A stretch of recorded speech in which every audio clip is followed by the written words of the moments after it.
There is a secret power hidden inside rejection, one that most run from, but the wise run toward. Every no that life gives is not a dead end, it is a disguised form of direction. The problem is not the rejection itself, but our interpretation of it. We assume that rejection means we are not enough. But perhaps it only means we are not yet aligned. Rejection is a mirror, not a wall. It does not exist to stop you but to show you something you have not yet seen within yourself. When you stand before rejection, what you truly face is a reflection of your own readiness, your expectations, and the areas of your character that still require shaping. Most people see rejection as a closed door, an insult to their worth, or proof that they are not good enough. But in truth, rejection does not define your value. It only measures your preparation. It shows you the distance between who you are and who you must become. When someone turns you away, it is easy to believe the world has turned against you. Yet the world is not against anyone. It simply responds to the energy, skill, and clarity you bring to it. Rejection, then, becomes a form of feedback, often harsh but always honest.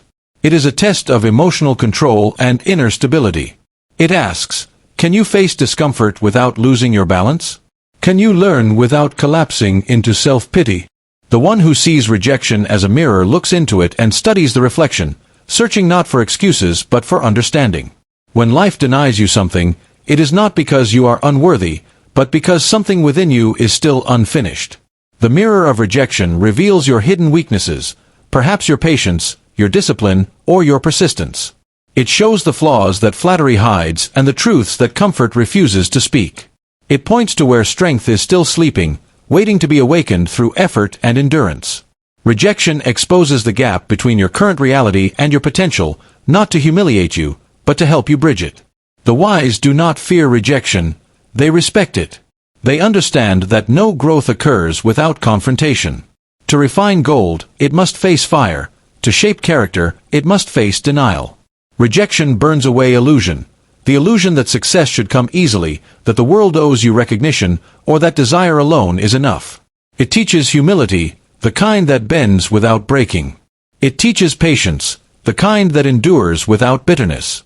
And most of all, it teaches resilience, the quiet strength that grows when approval is no longer your goal. Each time you are rejected, you are being invited to evolve. You are given a chance to look deeper, not into the judgment of others, but into your own heart. Ask yourself what this moment is trying to teach you. Perhaps you must improve your skill. Perhaps you must realign your purpose. Or perhaps you are simply meant to take a different path altogether. Whatever the answer, rejection reflects truth, not tragedy. It reveals where you stand in your journey and what must still be strengthened within you. The mirror does not lie. It only waits for you to stop turning away from your own reflection. You cannot command acceptance, but you can command your composure. Life will not always respond to your desires, and people will not always recognize your efforts or intentions. No matter how skilled, persistent, or deserving you are, rejection is inevitable. It is not a reflection of your intrinsic worth, but of circumstances, timing, perception, and countless factors beyond your control. To invest your energy in controlling these external forces is to fight a battle that cannot be won. The only domain over which you have true mastery is the inner world, your thoughts, your judgments, and your reactions. In understanding this, you unlock a power far greater than the fleeting approval of others. Every rejection presents a choice, to surrender to frustration, anger, or despair, or to observe, learn, and respond with clarity. The first path is the path of weakness, where the mind becomes captive to emotion, and the body becomes a reflection of turmoil. The second path, however, is the path of mastery. To master your reaction is not to suppress feeling, but to transform it into insight and energy. When denied recognition, opportunity, or acceptance, you are given raw material. Moments of discomfort that, if processed with discipline, become tools for growth, resilience, and strategy. Mastering your reaction begins with awareness. Notice the immediate surge of emotion when rejection strikes. Observe the patterns of thought that arise: self-doubt, blame, resentment. Acknowledge them without judgment, as one might observe clouds passing across the sky. This act of observation creates distance between the event and your response. In this space, you regain freedom. You no longer act impulsively or out of fear. You act intentionally. Composure is cultivated in this space, where emotion is neither denied nor allowed to dominate. Once you have established this internal calm, rejection transforms from a source of weakness into a source of power. The energy that might have been wasted in complaint, resentment, or despair can be redirected into preparation, strategy, and improvement. The rejection becomes a lesson, an opportunity to refine your skills, deepen your understanding, or strengthen your resolve. The mind that remains calm under pressure can see patterns others miss, can anticipate challenges others are blinded by emotion to notice, and can act with a precision and effectiveness that those ruled by reaction cannot. This mastery of reaction is also a shield against the unpredictable nature of the world. External events are chaotic, often unfair, and frequently incomprehensible. But a mind trained to maintain composure is sovereign, even in the face of denial or criticism. Others may attempt to provoke, distract, or diminish you, yet your inner stability remains untouched. Rejection no longer wields power over your peace, for you have claimed it for yourself. By controlling your reaction, you convert obstacles into instruments of growth, setbacks into momentum, and denial into a silent teacher that demands excellence and rewards perseverance. The wise do not beg for results, they perfect the process. To live in constant pursuit of approval, reward, or recognition is to surrender your power to forces beyond your control. The world offers no guarantees, and the outcome of any effort is often shaped by variables you cannot predict or influence.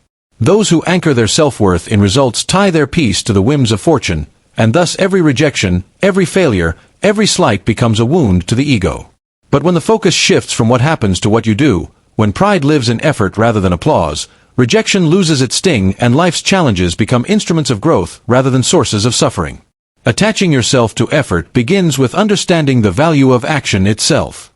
The act of striving, learning, creating, and persisting carries its own reward. When you invest in preparation, skill, and discipline, you are shaping a self that cannot be undone by external judgment. The result may vary, but the integrity of your effort remains intact. In this way, the process itself becomes a measure of excellence and character, independent of recognition or reward. By committing fully to your work, you cultivate a resilience that no rejection can undermine. When you detach from outcome, you also detach from fear. Fear exists only in anticipation of what may or may not come to pass. It is the anxiety over judgment, the worry over failure, and the desire for validation that poison the mind. By immersing yourself in effort alone, you sidestep this fear. Each action, each attempt, is an expression of discipline and intention, regardless of external acknowledgement.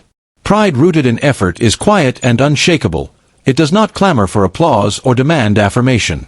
You are already complete in the act of striving. Rejection, then, becomes an opportunity rather than a threat. It is no longer a statement on your value, but a signal to examine the process and refine your approach. Each denial is a mirror reflecting gaps in preparation, perception, or timing, not a verdict on your worth. By investing in action, the wise transform rejection into feedback, using it to calibrate, adjust, and strengthen themselves. The process becomes iterative, self-correcting, and deeply empowering, because your focus rests on what you can control: your effort, your discipline, and your integrity. Moreover, detaching from outcome fosters patience and endurance. Results are often slow to manifest, and immediate success is rare. By valuing effort over outcome, you cultivate a long-term perspective, embracing the journey rather than obsessing over the destination. This mindset shields you from disappointment and discouragement, allowing you to continue with consistency and purpose. Pride in action, rooted in the work itself, sustains motivation even in the absence of recognition. In this way, the pursuit of excellence becomes its own reward. The wise move forward with quiet confidence, knowing that effort, practice, and dedication build strength that no external circumstance can diminish. When you place your pride in what you do rather than in what others see or say, you render rejection powerless and transform the challenges of life into the very tools of mastery.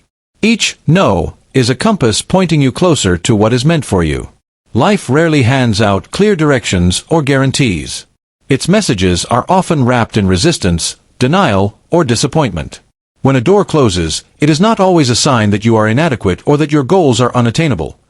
More often, it is a signal that you are being guided toward a different path, one that better aligns with your growth, purpose, or timing. The challenge lies in recognizing that negation is not punishment but information. It is a subtle form of communication from the universe, testing your awareness and asking you to adjust your course. Too often, people respond to rejection or failure with frustration, self-doubt, or despair. They perceive a no as a barrier, a definitive statement that they are unworthy or incapable. Yet the truly perceptive see it differently. A closed door is not an end, it is a marker, a hint, a directional sign. It tells you that the current path, though enticing, is not the one that will bring your efforts to full fruition. Like a compass, it points to an alternative, sometimes unfamiliar, but often more aligned with your true potential. By shifting perspective in this way, each negation becomes an instrument for navigation rather than a source of discouragement. Listening to life in this manner requires detachment from immediate emotion. The instinctive reaction to rejection is to feel hurt, to question your abilities, or to cling desperately to what was denied. These emotional responses cloud judgment and obscure the lessons hidden within the experience. Instead, awareness demands that you pause, observe, and reflect. What can this no teach me? Where does it redirect my focus? How can it help me refine my skills or reassess my goals? By responding with clarity rather than impulse, you transform obstacles into guides. Negation is a map written in resistance. Life tests those who are unwilling to pay attention, forcing them to repeat lessons until they learn. But those who listen carefully, who perceive each rejection not as failure but as an adjustment in course, can move with purpose rather than frustration. The key is to remain adaptable, to understand that progress is not linear, and that guidance often comes disguised as limitation. The compass of negation will not always point where you expected, but it consistently points toward where you are meant to grow and thrive. Furthermore, turning negation into navigation cultivates patience and persistence. It teaches that fulfillment is rarely immediate and that the path to meaningful achievement is often circuitous. Each no refines your judgment, sharpens your instincts, and deepens your understanding of yourself and the world. By using negation as a tool rather than a setback, you build resilience and strategic thinking. You learn to interpret resistance as feedback, not as defeat, and to move forward with measured steps rather than reactive leaps. In this way, every closed door, every rejection, and every denial becomes a guidepost, redirecting you toward alignment, growth, and purpose. Life's resistance is not arbitrary. It is the language of navigation, speaking to those who have learned to listen with awareness instead of emotion.